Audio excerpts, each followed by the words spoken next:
안녕하세요. 반갑습니다. NCS 일식조리교사 최정원입니다. 자, 오늘은 NCS 일식조리 10단원 일식 흰살 생선 회조리에 대해서 배워볼 텐데요. 총 4가지 학습으로 나뉘고 있어요.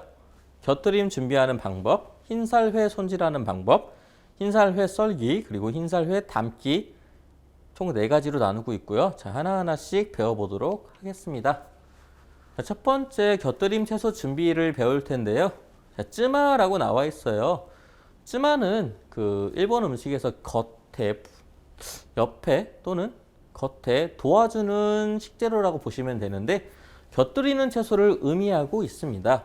자, 생선회를 아름답게 하고 살균 작용으로 식중독을 예방하는 효과가 있습니다.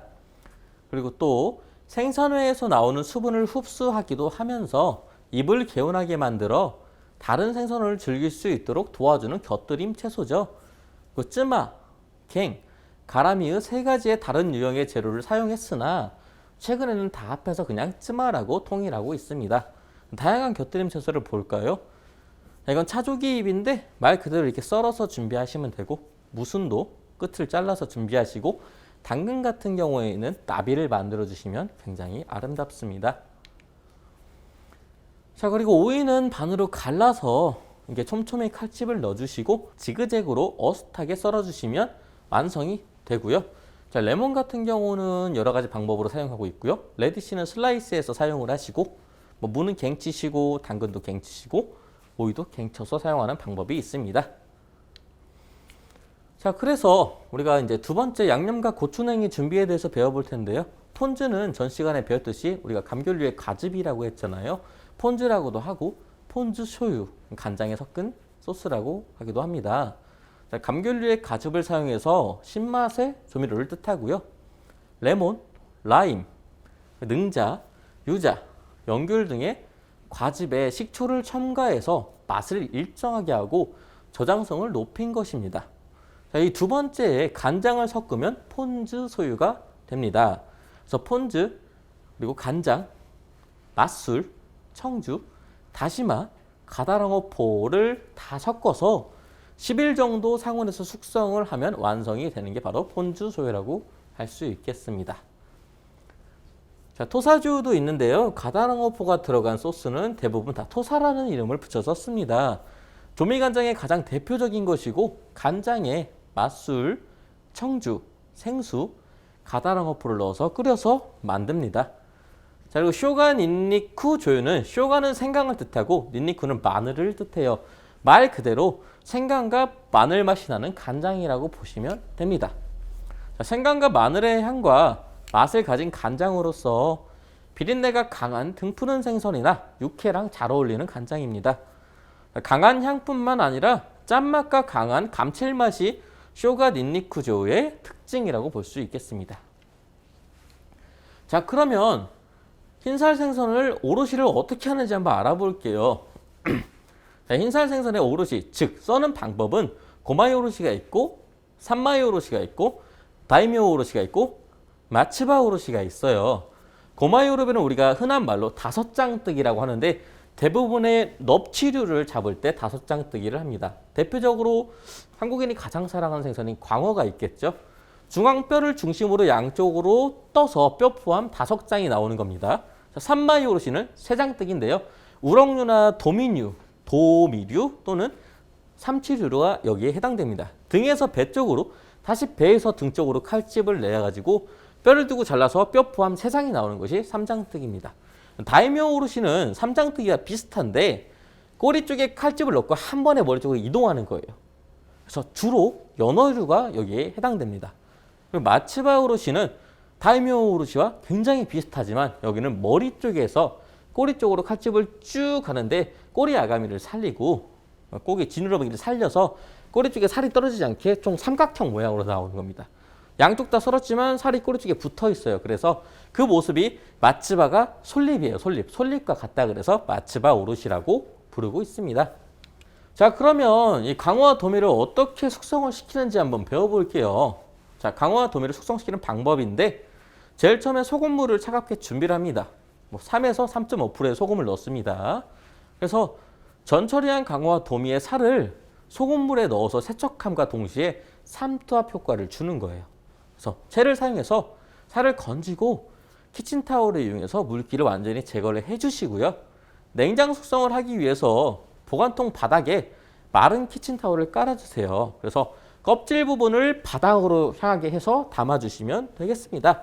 자, 크기에 따라 숙성 시간이 다르지만 3kg 정도 하는 양식 강어의 경우에는 8시간의 숙성. 자, 도미는 5시간 정도. 그 정도면 사후경직이 완전히 끝나고 숙성이 시작되는 거예요. 우리나라는 회를 잡자마자 바로 먹는 활어를 굉장히 좋아하죠. 쫄깃쫄깃한 느낌으로. 하지만 이제 일본에서는 선어라 그래서 이렇게 숙성을 시켜서 사후경직이 끝나서 부드러운 회를 많이 먹습니다. 조금 맛이 달라요. 자, 그래서 광어는 30시간, 도미는 20시간이 지나도 숙성은 지속되나 우리가 흰살 생선 특유의 쫀득한 식감이 완전히 약해지기 시작합니다. 그러므로 숙성의 완성 시점은 어떤 것에 중심을 두느냐, 맛인지 식감인지에 따라서 달라지게 되어 있습니다. 그림을 보고 쉽게 보시면 될 거예요. 자, 이제 초절임과 다시마 절임에 대해서 좀 배워볼 텐데요. 읽어보셔도 되지만 한번 읽어보시고 옆에 그림을 보면 이해하기가 좀 편하실 거예요. 초절임 재료를 준비해서 배 앞에서 광어는 소금에 그대로 절여놓고 다시 소금을 헹궈줍니다. 찬물에 헹궈주고 초절임해서 30분 정도 해놓고 식초를 제거해 주시면 끝입니다. 굉장히 쉽죠? 자, 그리고 다시마 절임인데 다시마는 말 그대로 곰부지매라 그래서 다시마에다가 절여놓는 거예요. 다시마 자체가 감칠맛이 있기 때문에 맛이 더 좋고 요즘 웬만한 초밥에는 다 다시마 절임을 활용을 해요. 요즘에는. 그래서 굉장히 맛이 좋습니다. 다시마 절임은 건다시마를 사용해서 겉에 붙어있는 이물질을 행주를 사용해서 제거하고 청주를 부어주어 다시마가 부드러워지도록 만들어줍니다. 자, 소금물을 만들어 차게 준비하고 광어를 넣어 헹구신 다음에 다시마를 바닥에 깔고 광어를 다시마 위에 올려주고 그 위에 다시 다시마를 올려서 잘 절여지도록 합니다. 보통 3시간 정도로 보관은 다시마 있는 상태 그대로 보관해서 사용하시면 되겠습니다. 자, 횟감의 용도별 생선의 썰기인데 방금 전까지는 숙성 방법에 대해서 배웠고 이번에는 썰기에 대해서 한번 배워볼게요. 자, 사시미의 기본 썰기는 평썰기예요. 히라츠쿠리라 그래서 평썰기가 있고요. 두 번째는 깎아썰기, 소기즈쿠리가 있습니다. 평썰기는 생선의 낮은 부분을 자신의 쪽으로 돌리고 높은 부분을 바깥쪽으로 해서 칼을 당겨서 썰고 썬 생선에는 칼을 사용해서 오른쪽으로 정렬해주는 방법이에요. 깎아썰기는 소기즈쿠리라 그래서 왼쪽으로 생선살을 지지해주고 칼을 경사지기해서 왼쪽으로 밀면서 당겨주시면 됩니다.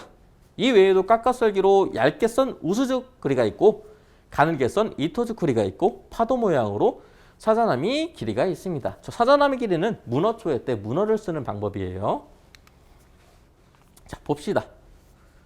자, 소기츠꾸리인데 말 그대로 사선으로 두고 썰어서 끝에를 잘라주면 이런 모양으로 썰리게 되어 있습니다. 옆에는 우스즈쿠리예요. 똑같은 방법이지만 훨씬 얇습니다. 그래서 겉에 단면이 다 보이죠?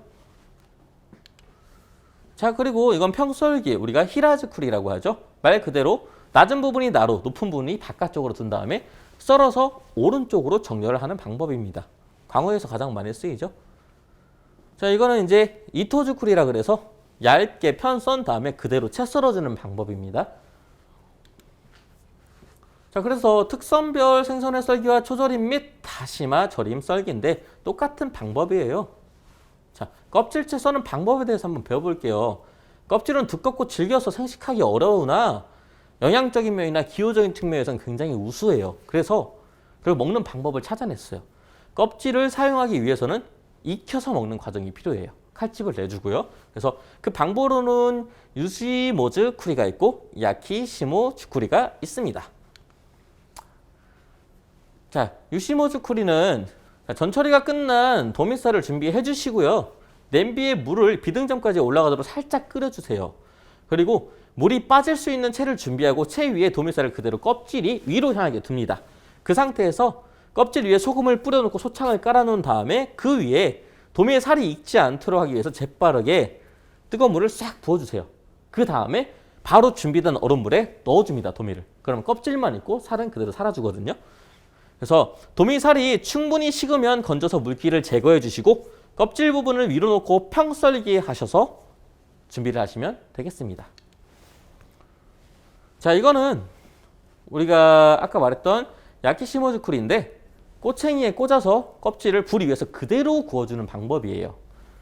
자, 도미살 준비하고 꼬챙이에 꽂아서 껍질만 위에서 구워주고 그대로 얼음물에 담갔다가 물기 제거해서 익혀주시면 됩니다. 이건 불향이 굉장히 많이 나서 맛있습니다. 자, 이렇게 완성해 주시면 돼요. 자, 이거는 우리가 초절임한 거 그리고 다시마 절임한 거 써는 방법인데 그냥 똑같습니다. 써는 방법은 한번 보시면 됩니다. 자, 그래서 접시의 준비와 담기에 대해서 이제 배울 텐데 생선회를 담는 방법에 대해서 알려드릴게요. 자, 생선회를 담을 때는 먼저 우리가 갱친 갱과 그 위에 시소를 올리고 생선회 순으로 담아줍니다. 절대 짝수로 담지 않고 홀수로 담아요. 3점 또는 5점. 너무 많이 담으면 이쁘지도 않고 뭐라고 해야 되지? 선도도 잘 유지가 안 돼요. 그래서 꼭 홀수로 담아주시고 작은 접시의 경우에 앞쪽은 낮게 담아주시고 뒤쪽은 높게 담아주시면 되겠습니다. 자, 가로 접시일 경우에는 왼쪽에서부터 오른쪽으로 담아주시면 되고요. 큰 원형이나 사각 접시의 경우에는 중앙이 가장 돋보이는 생선이 들어가게 쭉 둘러주시면 되겠습니다. 자, 여기 뭐 담는 방법이 다 나와 있죠? 소기츠쿠리한 강어는 그냥 이렇게 썰어서 담아주시면 되고 각자의 방법이 있으니까 이 사진과 똑같은 방법으로 담아주시면 되겠습니다. 네, 하지만 현대에 와서는 이제 썰어서 담는 방법 자체의 큰 전통성은 많이 떨어졌고 이제 깔끔하고 이쁘고 담백하게 담는 게 가장 올바른 방법이라고 얘기를 하고 있습니다. 자, 그리고 마지막으로 곁들임 제공에 대해서 배워볼 텐데요. 생선회에서 곁들임의 역할은 미적인 역할도 하고 위생적인 역할도 하고요. 영양적이고 미각적인 요소도 반드시 들어있습니다. 자, 미적인 요소를 살리기 위해 비슷한 색과 모양은 떨어뜨려서 다양하고 화려하도록 곁들임을 담아줍니다. 자, 위생적인 요소를 살리기 위해서 무갱, 무순, 시소, 고추냉이, 생강 등을 눈에 잘 띄고 쉽게 접할 수 있도록 담아줍니다. 자, 영양적인 요소를 살리기 위해서 풍부한 채소와 다양한 색의 채소를 담아주시면 돼요. 그리고 미각적인 요소를 살리기 위해서 생선회와 어울리는 곁들임은 서로 인접하게 담아줍니다. 네, 그림과 같이 이쁘게 담아주시면 완성이 되겠죠. 자, 여기까지 일식 흰살 생선 조리하기에 대해서 배워봤는데요. 자, 이번 시간도 수고 많이 하셨고 저는 다음 시간에 찾아뵙도록 하겠습니다. 감사합니다.